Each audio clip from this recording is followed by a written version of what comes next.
Dudu Bananinha foi no Flow, Eduardo Bananinha foi no Flow e esse é o tema que todo mundo mais comenta. As pessoas estão impressionadas, né? O rapaz aparentemente é mais burro do que todo mundo imaginava. Algo que, obviamente, quem já conhecia ele, como eu conheço, sabia. Mas foi bom ele ir no programa do Monark, do Igor 3K, para que o resto do Brasil entendesse que a incapacidade dele de articular as ideias na defesa do próprio governo do pai é também uma demonstração que o governo do pai é incapaz de articular nada. Tá? E vai ser legal a gente fazer uma análise do discurso, do que falou Bananinha, de onde ele escorregou na bananinha, para que você possa entender de vez, tá? Não só o fracasso dele, como o sucesso, vamos falar bem aqui, do programa do Igor 3K e do Monark, que é esse Flow Podcast. Então vamos lá, roda a vinheta.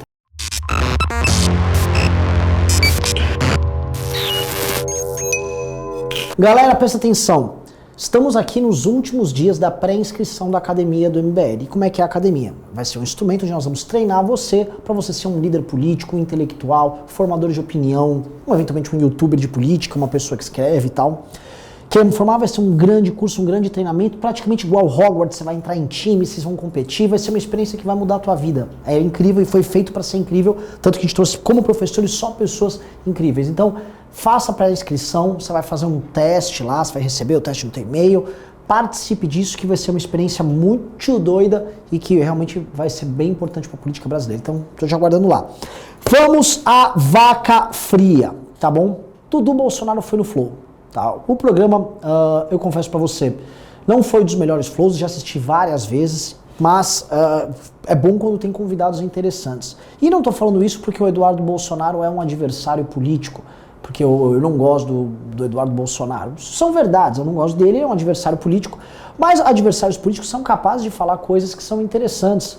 Né? Você assistia, por exemplo, o Flow do próprio Freixo, desculpa, do próprio Boulos, aqui para prefeito de São Paulo. Falava merda, mas as merdas eram bem construídas, tá? O discurso do Eduardo Bolsonaro, ele é uma não construção. O raciocínio dele ainda tá parado na forma da propaganda que a turma bolsonarista joga pro público, mas o que me assustou é que a propaganda que eles jogam pro público é de fato o que o próprio Eduardo acredita.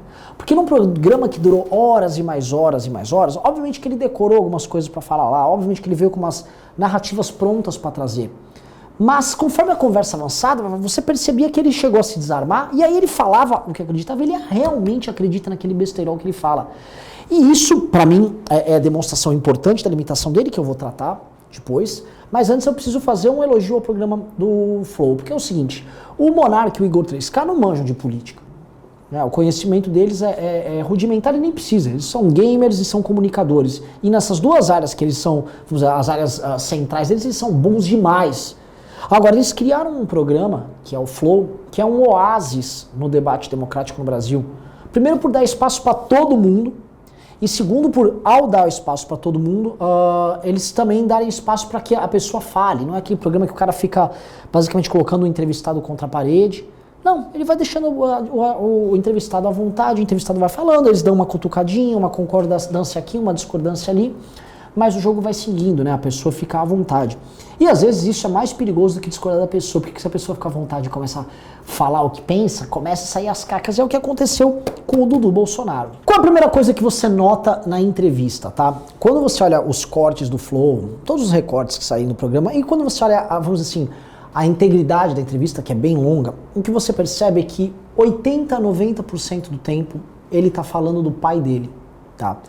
O Eduardo Bolsonaro, assim como o Flávio, assim como o Carlos, são rapazes sem brilho próprio, tá? E isso é o tom do programa, e é importante você entender isso para eu poder fazer o link no final, quando o Kim vai lá debater, vai lá tentar discutir lá com ele, né? Porque, de fato, é um rapaz que ele não sabe o que tá fazendo, aparentemente não gosta do que faz, e só tá fazendo isso porque como o pai inseriu a família dele inteira dentro da máquina pública, né? Basicamente a família Bolsonaro ela vive incrustada dentro da máquina do Estado, o que eles têm que fazer é defender as posições deles. Então o que o Eduardo faz lá é uma defesa das posições, não posições intelectuais, mas posições de espaço, os cargos conquistados, a grana que eles ganham e tal. Porque se ele não fizer isso, o próprio ganha-pão deles desaparece. A família deles foi construída baseada na mamação na máquina pública. Então é um garoto sem talento, é um garoto sem brilho próprio, e quase nunca você levanta opiniões dele sobre os temas, porque as opiniões dele são, na verdade, as propagandas do pai. né? E é o que eu falei no começo, como é que pode o cara aparentemente acreditar no besteirol que ele fala, meu? Porque eu imaginava que havia alguma coisa ali, tipo, puta, ó, vamos ser maquiavélico aqui, não tem muito, tá? E boa parte do que ele fala, ele acredita, e se ele acredita naquilo, o rapaz é muito burro, tá? A começar pela primeira teoria que ele traz, a teoria ali que ele colocou sobre o pai dele, tentando resumir o que seria um governo, o que seria um grupo político, né? Dando a entender que a personalidade de uma pessoa é dada pela média do conjunto das pessoas ao redor dela. Ou seja, se uma pessoa tem uma série de pessoas medíocres ao redor dela, ela será medíocre. Se ela tem uma série de pessoas altamente qualificadas, ela vai ser uma pessoa altamente qualificada, o que não é verdade, tá? Isso é uma meia verdade, porque primeiro você retira das pessoas o impulso que as pessoas têm em serem diferentes, e a própria natureza das pessoas eventualmente dentro de um grupo querer ser a ovelha negra e se diferenciar. Segundo, porque isso não explica, eu entendo o que ele está tentando construir, isso não explica a ideia de que o Bolsonaro pertence a um grupo virtuoso de pessoas e o governo dele acaba representando isso, tá? Isso não explica nada, até porque o Bolsonaro coloniza mais as pessoas ao redor por ser autoritário do que é influenciado pelas pessoas ao redor. O que eu quero dizer com isso? O Bolsonaro só tem um projeto de poder, que é o projeto da reeleição dele. Não existe um projeto ideológico. Então as pessoas ao redor ali dele são obrigados a ceder. Então o Mandetta, quando quis defender uma política minimamente racional para o combate à pandemia, caiu. O Moro, por desagradar o projeto dele de aparelhar a PF, caiu.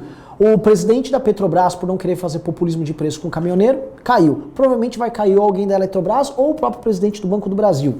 Tá? E essa sequência vai indo, né? Então, sim, essa média que o Eduardo Bolsonaro faz, ela não explica muito. Isso, na verdade, ela só poderia fazer sentido se você estivesse falando do verdadeiro grupo de pessoas que cercam o Bolsonaro, que no caso seria a turma do Queiroz, dos milicianos, dos milico esquisitos que vivia ao redor do Bolsonaro. Essa turma estranha talvez seja a turma que o Bolsonaro se sentia mais à vontade. Mas enquanto teoria, eu acho que talvez seja a forma do Eduardo querer explicar por que fulano é vagabundo. Se anda com vagabundo, você vira vagabundo. Se você anda com gente de bem, você vira gente de bem. É um raciocínio muito tosco e muito torpe, muito raso, para tentar criar essa qualificação que ele quer das pessoas. Tipo, você é vagabundo, você não é, você é maconheiro, você não é. E isso facilita ele apontar o dedo para os outros e entender o mundo, que é complexo, de forma simples. Tá? Então, eu acho que foi muito legal ver a tese, assim, que tá por trás da cabecinha do rapaz, porque é uma tese muito tosca, né? Mas foi o único momento que ele tentou afirmar ali algum tipo de raciocínio para explicar o mundo. Seria o eduardismo Bolsonaro cultural, ou bananismo cultural. Outro ponto interessante foi que o Monark, que volto a repetir, não é nenhuma sumidade em política, nem entende muito, nem se informa tanto sobre o assunto, e que estava lá relaxadão, o Monark, sendo simpático, colocou o Eduardo Bolsonaro contra a parede por diversas vezes. E os dois temas que aconteceu com mais clareza foi na questão das drogas, que ele próprio, Monark, não estava muito bem fundamentado, mas mesmo assim o Eduardo Bolsonaro não sabia responder. Veio como vai aquele enrolation lá. Não, porque nem teve guerra. Pelo amor de Deus, como não teve guerra às drogas. Tem guerra às drogas o tempo todo, Eduardo. Eu não tô vindo aqui falar a favor ou contra. Tô falando que seus argumentos contra uma eventual legalização da maconha são muito frágeis. E o outro ponto foi quando o Monark colocou o principal argumento do eleitor do Bolsonaro arrependido, que é o Bolsonaro, ele traiu o que acreditava, ou o que fingia acreditar durante a campanha, para defender seu filho Flávio e sua família após as eleições. E o Eduardo Bolsonaro, né, o Bananinha, se embananou. E se embananou bastante. Ele deu a entender, não, mas quem disse que isso aconteceu? Não, porque... Ele falou um ponto que foi muito interessante. O que a gente ganha com isso? O que você ganha, cara? Primeiro que você não toma impeachment. Segundo que seu irmão não vai preso. Terceiro que provavelmente, nessa toada, se segurar as investigações, a Michelle não vai presa. E quarto, que podem descobrir ligações com uma organização criminosa que são as milícias ali do Rio das Pedras e ali nos subúrbios do Rio de Janeiro, que, mano, não só pode te meter em cana, como pode mostrar um monte de coisa horrorosa que tá envolvendo a tua família. É óbvio que você tá querendo salvar, óbvio que o Bolsonaro vendeu não só os compromissos que ele fingia ter, que ele nunca teve esses compromissos, mas ele entregou o próprio rumo do governo dele para proteger não só o filho Flávio, como a própria família. E veja que a defesa que o Eduardo Bolsonaro faz, ela não conseguiu nem ser baseada, em algum tipo de argumento um pouco mais sólido, porque esse é o tema central da família dele. Ele simplesmente tenta fingir que esse problema não existe e que esse dualismo não existe. E a gente sabe, assim, Eduardo Bolsonaro, a gente sabe que esse problema é central para vocês. A gente sabe que o tom do governo de vocês é dado pelo medo que vocês têm de ir em cana. Todo mundo sabe disso. Isso é uma coisa meio besta. E o monarca colocou o Eduardo Bolsonaro contra a parede super na boa. Ele vai, eu posso estar errado, eu posso estar errado. Numa boa. Né? Eu percebo que o Eduardo foge realmente dos debates, porque se o monarca daquele jeito, nem sei se ele estava fumado, mas se o monarca daquele jeito colocou o Eduardo Bolsonaro assim, num apuros e tal, imagina um debatedor reto, conciso, direto e duro. Realmente traria muitos problemas pro rapaz. Houve também a defesa do Aras e do Lira, né? Do Lira, tipo, que político não tem processo? Olha, nesse ponto eu até concordo com você, Eduardo, né? Mas nunca foi o discursinho de apontar o dedo do outro pros outros e chamar de vagabundo como vocês sempre fizeram. Mas o ponto é, uma coisa é ter processo, muitos políticos têm processo. Outra coisa é o Lira, a gente sabe, todo mundo que está na política sabe o que o Lira faz, sabe o que o Lira fez, sabe quem é o Arthur Lira. E a gente sabe também que o Lira, ele foi condenado, ele é condenado, sacou? Ele está pendurado por liminar. O Lira é representante direto e todo mundo sabe disso, a começar pelo seu pai, que o Lira é um dos caras que vive de fazer chantagem em busca de emendas. Essas emendas podem redundar, por exemplo, em obras que construtoras de parceiros políticos ligados a essas pessoas nas bases políticas, aos prefeitos, costumam fazer barbaridade com essas obras, especialmente em estados pouco desenvolvidos, onde a corrupção impera, tipo Alagoas, que é um estado que vota no Arthur Lira para deputado, no Renan Calheiros para senador e no filho do Renan Calheiros para governador. Um estado desses, tem o Collor também, né? Um estado desses, realmente assim, a corrupção impera. Então a gente sabe muito bem qual é o modus operandi de um cara como Arthur Lira. E o Eduardo Bolsonaro foi tentar passar o paninho lá, passou pano pro Aras também. Então, veja, o que a gente percebe aqui é um Eduardo Bolsonaro que tenta conversar com militância, mas na prática ele está tentando servir como um instrumento de governabilidade ali do pai via discurso. E esse é o ponto ali. Né? Como eu falei no começo, tudo gira ao redor do pai dele. Tudo gira. E o Eduardo Bolsonaro consegue inventar coisas absurdas e dourar a pílula e ficar falando besteira e repetir o besteirol sem parar. Teve um momento que foi discutido se o Bolsonaro era inteligente ou se o Bolsonaro era burro. E ele justificou que o Bolsonaro era inteligente porque o Bolsonaro conseguia ir pro Nordeste, olha só o que ele falou, e era bem recebido e as pessoas tratavam ele bem, e o Dória não pode botar o pé para fora de casa. Né?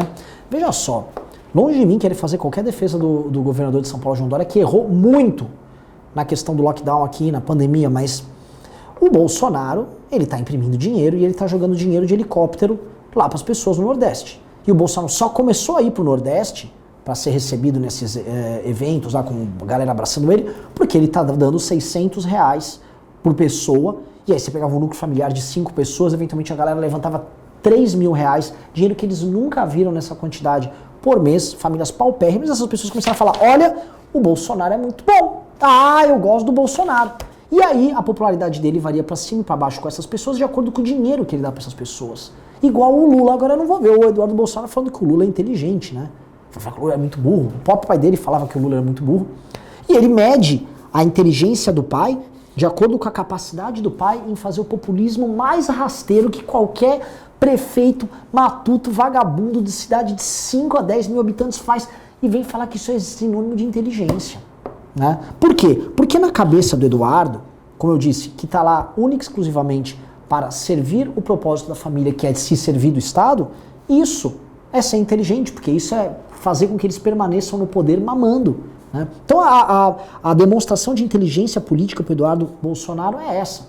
Né? Igual quando ele fala que na questão da pandemia, que ele fala contra a máscara, ele fala contra políticas de separar as pessoas, né, de não deixar as pessoas aglomerarem e tal. Aí fala, não, porque São Paulo... Gente, São Paulo é o maior estado da federação, e São Paulo é o estado que tem as maiores aglomerações. São Paulo, a capital, tem uma densidade muito grande. Você tem pessoas realmente no metrô, você tem bairros realmente... A periferia de São Paulo é realmente densa, é apertada, né, tem gente circulando uma próxima da outra. Ele vai querer comparar isso com regiões mais extensas, com população muito menor, e assim, é duro, é osso, né? E eu já não acho mais que é má intenção do rapaz. Eu acho que ele é burro mesmo, eu acho que ele não consegue articular, que ele não conseguiu articular a defesa em não usar a máscara. Não, você usa, ela vaza aquilo. Não, caralho. Óbvio que você reduz a quantidade de distribuição de partículas do que você fala pondo a porra da máscara. Antes do Covid, ou do bananinha, sua anta, A máscara já era utilizada para as mais diversas funções, desde um pedreiro que usava máscara para não respirar a partícula que estava voando, até um médico que já usava máscara no hospital. Não foi um complô chinês fazer as pessoas usarem máscara. Isso não foi uma invenção do globalista. E ele falou lá que era uma invenção globalista, cara. O que a gente chega aqui então como conclusão, tá, da participação do Eduardo Bolsonaro no Flow? Aquilo foi um monumento à falta de talento, um monumento à falta de disciplina, vontade de estudar, um monumento à preguiça e é um monumento à servidão ao líder, né? O Eduardo Bolsonaro, na falta de brilho próprio, ele é obrigado a sempre ceder espaço no seu discurso para a defesa do pai, e ele só faz isso, ele só vai fazer isso, tá? Não dá nem para chamar ele de príncipe ou sucessor, porque toda vez que um sucessor, ele sempre tem que ter o brilho próprio, ele quer estabelecer as coisas com o talento, com os critérios dele, né? O Alexandre o Grande sucedeu o Filipe da Macedônia porque ele tinha o talento dele, o brilho dele. Não é o caso do Eduardo Bolsonaro, ele não vai nem ser sucessor político do Eduardo. No fundo ele queria estar só surfando e fazer outras coisas que provavelmente a galera do Flow não reprovaria, tá? E essa falta de talento, por fim, né, é o que demonstra por que ele tem tanto pavor do Kim. Quando o Kim ligou lá, ele ficava lá todo tenso e queria desligar o telefone, ficava falando Luciana Ayan, não sei o quê. Porque o Kim é o oposto disso, né? O Kim é um político self-made man. Ele chegou onde chegou não por causa do pai, mas por causa dos próprios talentos. É um parlamentar talentosíssimo, já produz muito mais do que o Eduardo Bolsonaro, produziu em 1 mandato e meio. E ele vê o Kim, né, os dois ocupam um espaço importante no debate público, ele vê o Kim como aquela pessoa que é real, que é verdadeira. E isso para um farsante como ele dói muito, porque tudo que dói num farsante é alguém verdadeiro. Tudo que dói no fingidor é o que é verdadeiro e real e honesto. E o Kim dói muito por conta disso. Então, espero que vocês tenham gostado da análise aqui do programa do Flow. Nem recomendo você assistir inteiro, porque você não vai estar perdendo nada, tá? Enquanto tese, ali não saiu nada de bom, assiste esse resumo que eu tô fazendo aqui, acho que o Kim vai soltar um também, e fica por isso mesmo, tá legal, galera? É isso, beijos e abraços, fui! Inscreva-se no nosso canal, youtube.com/mblivre. Precisamos da sua ajuda. Acesse mbl.org.br/contribua.